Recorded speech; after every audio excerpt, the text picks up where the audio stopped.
So hello guys, so naami diri sa garden sa Cebu Safari Adventure Park.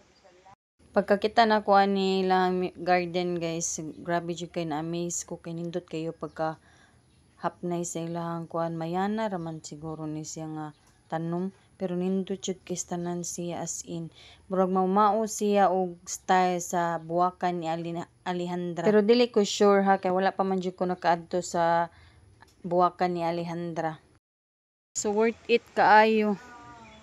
Nindot kay mga design sa ilahang mga garden. So actually wala mi nakaari diri sa ubos kay medyo alangani na kayo mi sa oras. Kay wala man jud ko nag-expect ba nga maabot mi diri sa garden kay ang amo ra jung giari diri is ang wild animals pero na may nakakuan sa mga nindot daw ang ilahang garden so mo nang akong giari diri among giari diri sa akong mga kids. Diri ra ko sa babaw ani nga area wala ko nakaabot sa ubos kay sa ko nang giingon guys wala jud may nag-expect nga maabot mi diri sa garden kay nga mo ang wild animals gyud among giari.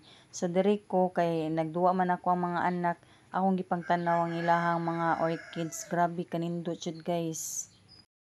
So nindot jud kay tanan guys ay as in. So ma-amaze ka sa beauty. Imo gani makita ang kanindot sa palibot labi na gyud makita nimo ang mga orchids nga nindot jud kayo siya pagkahapnay. Layo pa jud kay tanan siya nga area guys kay grabe jud ni kadako diring dapita. So padung naunta ko ani sa ubos pero murag layo-layo na jud kay kusta nag naabtan. So tan-awa ra na ilang mga orchids grabe jud kay kanindot kung imo lang tawon ba makawala jud siya sa imong mga problema. Ang nakanindot diri jud nga side is puro ra gyud siya nga orchids. Wa jud kay laing makita nga buwag puros ra gyud siya mga orchids mo nang nakanindot niya. So as in dako pa jud kay nastanan siya nga area. Wala pa jud ko katunga ana diha. So diri na lang jud ko nagkuan kay medyo layo-layo na jud kay kusta nagnaabtan. Makaingon jud ko guys nga expensive jud kaayo siya pero kung imong hisgutan ang experience nimo worth it jud kay tanan ang tanan labi na makita nimo ingon ani kanindot.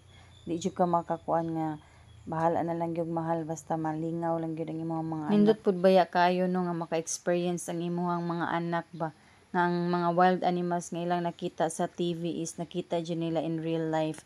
So grabe jud kayo ilahang kalipay ani. Dili jud nila malimtan kini nga experience kay nakatatak na gyud sa ilang mga hunahuna ba.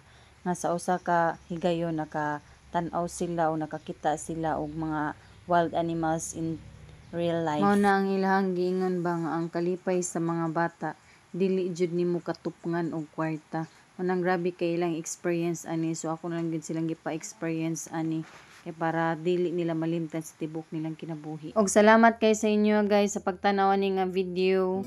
See you in my next video. Thank you for watching.